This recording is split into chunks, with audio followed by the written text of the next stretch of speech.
महाप्रभुंकर चंदन चाप समय जो केली मांडुओ भोग लगी थाए तांकर स्वतंत्र रोषशाला सेठी नरेंद्र पुष्करिणी मझिरे सेठारे प्रस्तुत करा जाय थाए छेनारे मांडुओ एवं ए पिठा को कुआ जाय केली। ये तीन पटिया केली, ये चारि पटिया केली, एमती सब विभिन्न प्रकार केली एगुड़िक निवेदित करा जाए, भोग लगा जाए एवं ता सहित विभिन्न प्रकार बिड़िया पान मध्य मणई करा जाए। नवकेली समय नौकारे जेतेबेले विहार करिथांती, नौ विहार करिथांती चंदन पुष्करिणी रे।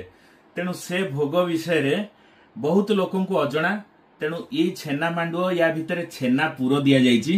ये देखंतु छेना केमती या भितर रहिछि, एको मांडुओ भोग बोली कुआ जाए। तेणु ये केली शब्दटा आसीछि महाप्रभुंकर नाबकेली राधा कृष्णंकर केली। तेणु केली सहित महाप्रभु मांडुओ भोग मध्य खाइकिरी प्रसन्न होइतांती। सारा दुनिया को यही भाव में अमृत दृष्टि रे प्रसन्न नयन महाप्रभु चाहिए। तेणु ये निदाग समय महाप्रभु एमती चंदन लगी समस्त को कृपा वर्षा करंतु एतिकी तांकर पाद पद्म रे आमर कामना।